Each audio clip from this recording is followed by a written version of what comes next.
Round two. Before I start, I'm just going to quickly make sure it's working. Yeah, go for it. You're good. Okay. In that case, let's give this another shot. Yeah. Right then.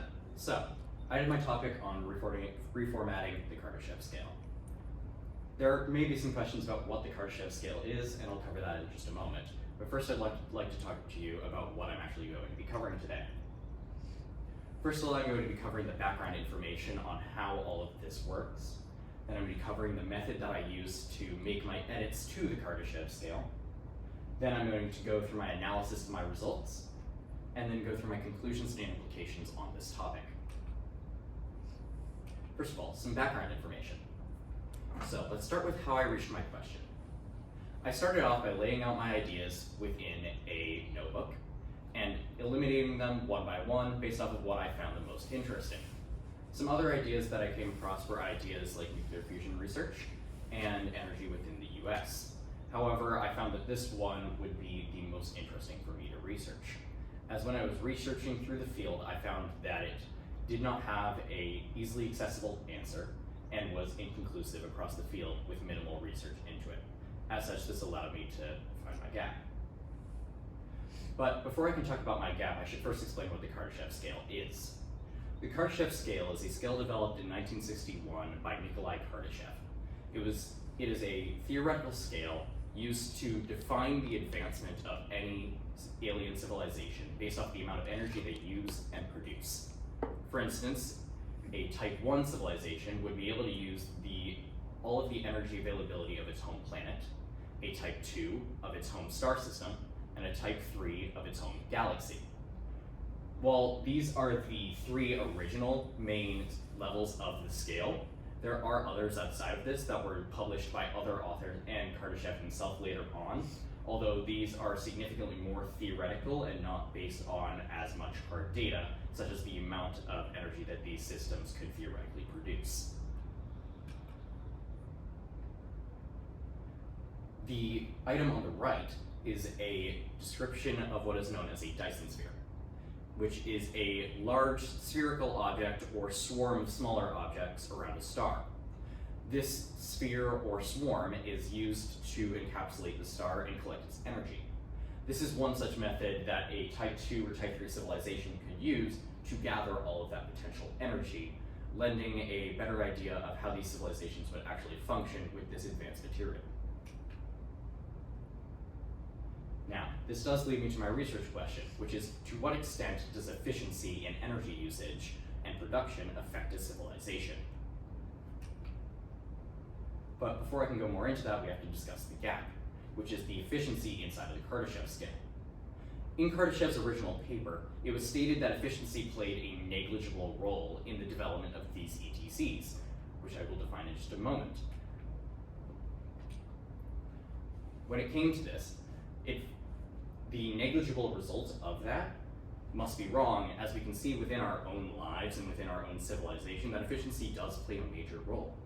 Another reason that there's a large gap here is just the lack of research. Overall, I was only able to find 4 or 5 articles that specifically pertained to the Kardashev scale as a specific identity, while I was able to find others that used it as the main source of their work. For instance, a qualitative classification of alien civilizations focused on the Kardashev scale and using biological materials in how that augments it, but has no mention of efficiency, which is an area that has not been researched by any other researcher. But before I can go into the methods, I must define some terms. First of all, ETC, which is the certain term for an alien civilization, which is short for an extraterrestrial civilization. Another one is erg, which is an older system of measurement, which is equal to 1 dyne, which has been replaced by the SI unit system with joules, which will in this presentation be expressed as terajoules. Another important identification is the technosignature, which is any unusual emission of energy that cannot be described by a non-intelligent source. For instance, during the Breakthrough Listen project, the Breakthrough Listen project looked at hundreds of different galaxies throughout the universe and looked for different energy signatures that were above the expected norm of the area. as with these emissions of energy from these areas, they could not be explained by any other phenomena that we were aware of, such as a supernova, pulsar, or other emission spectra.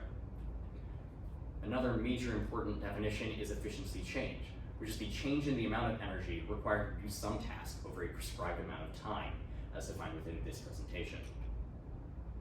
But this leads me to my hypothesis, which is that efficiency will have a large effect on the energy availability of any advanced extraterrestrial civilization. And to do this, I was using the method of secondary analysis, which is the process of using data gathered by other researchers to answer a different question or to amend their work.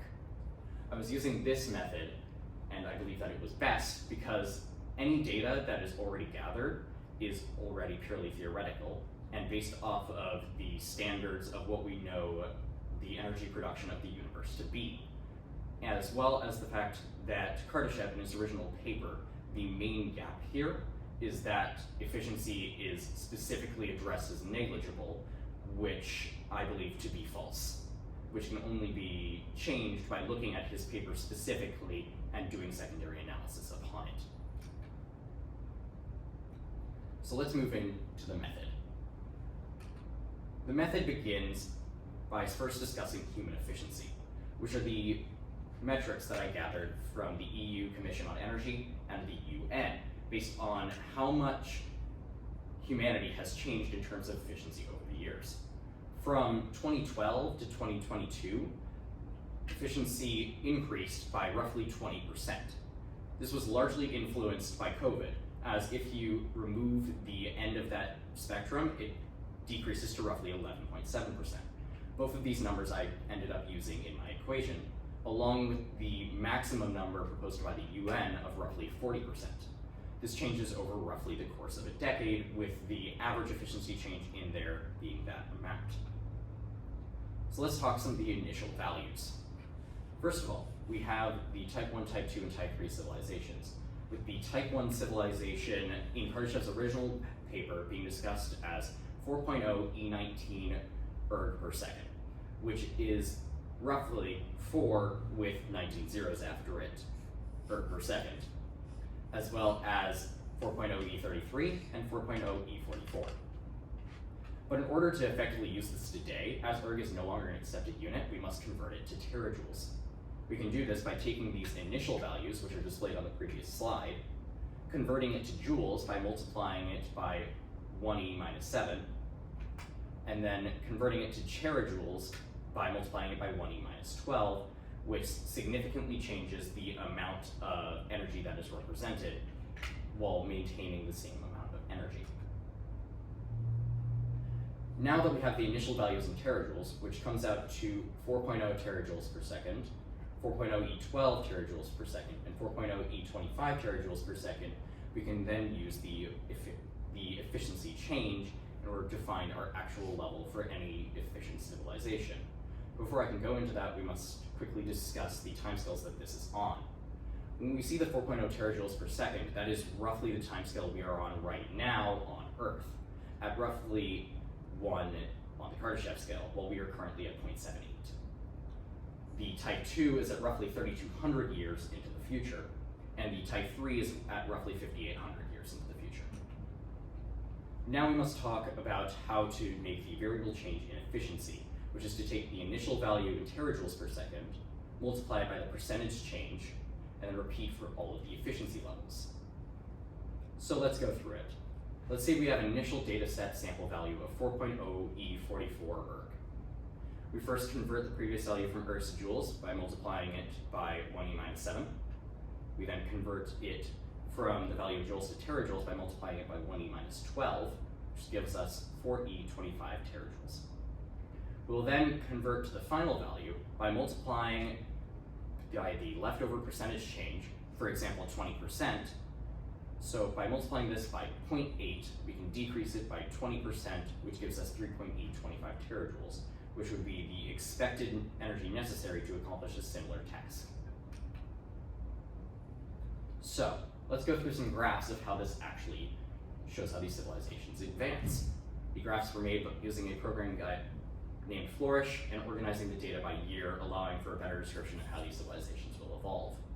But let's start with an interesting one first, in the results and analysis. This graph, which is energy in terajoules per second for all three levels of civilization based off Kardashev's original numbers.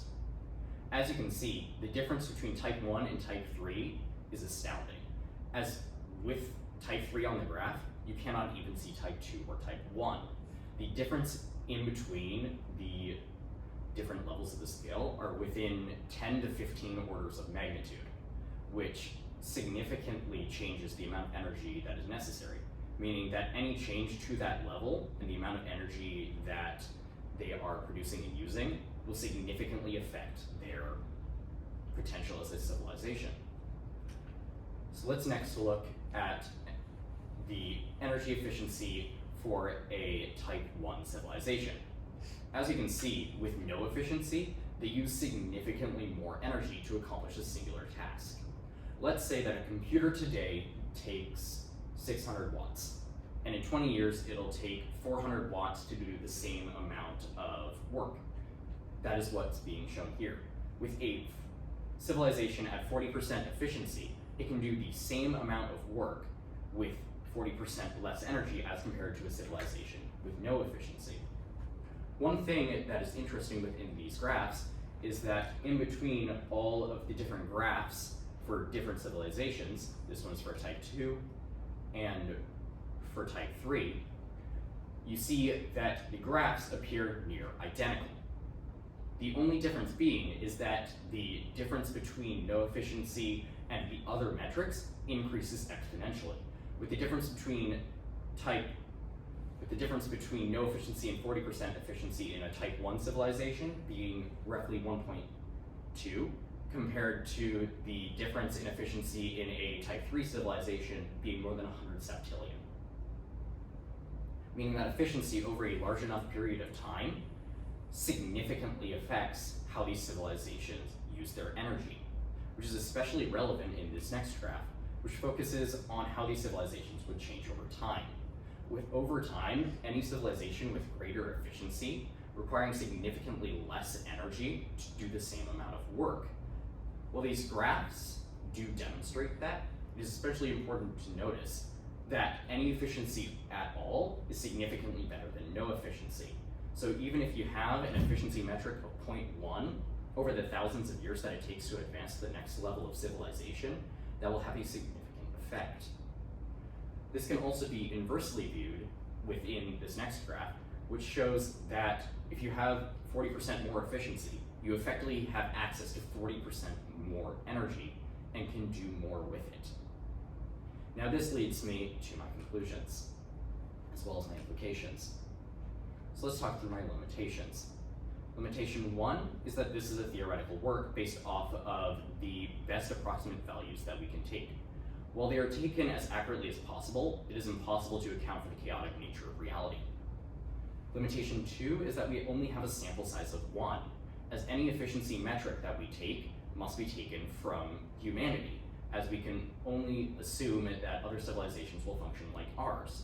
And if they don't prescribe to the theory of every civilization will reach out to grab whatever they can, then these efficiency metrics and the way that we prescribe change to these civilizations may not be accurate.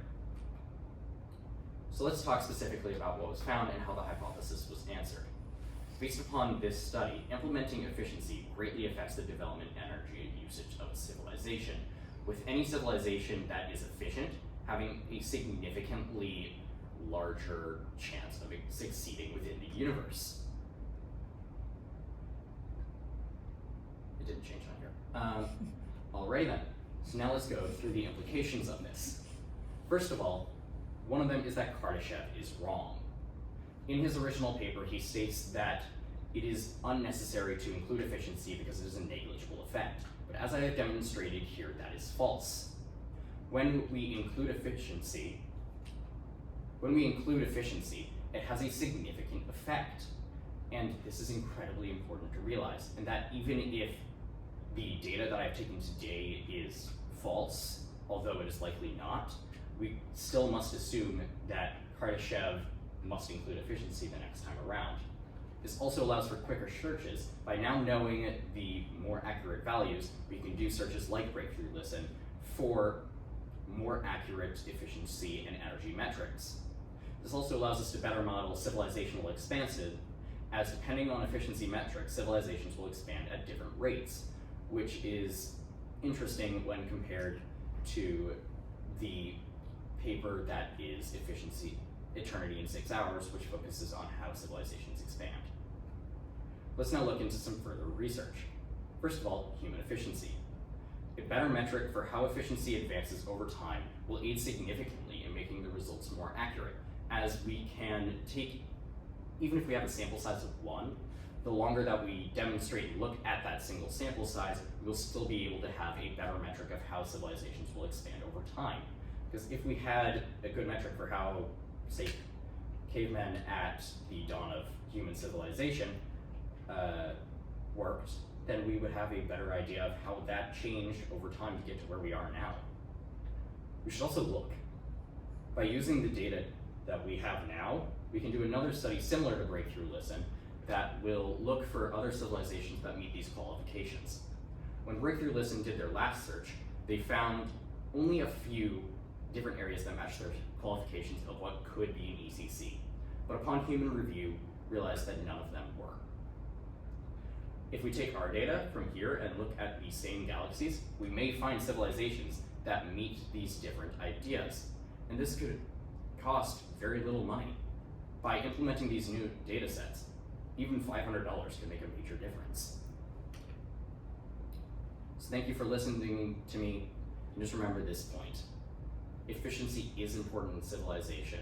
We should use it ourselves, and we should make sure that in the future we should use efficiency as much as possible. Thank you. Awesome. Thanks, Jen. All right. So, man, how did your initial exploration of the scholarly conversation lead to your final research question?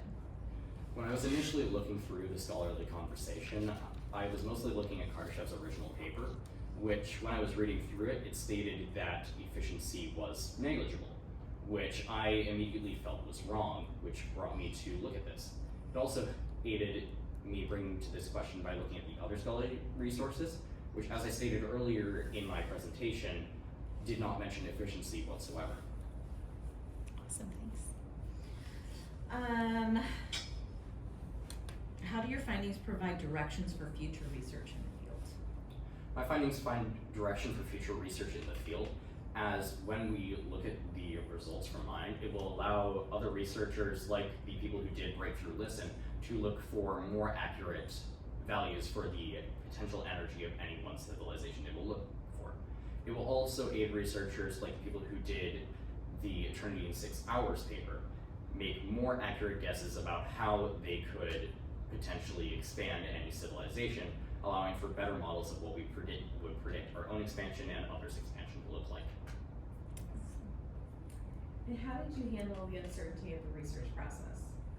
I handled the uncertainty of the research process by taking it slow and remembering to do every step multiple times. By taking each step multiple times, I was able to limit mistakes and limit times where I had to go back and fix something I already did.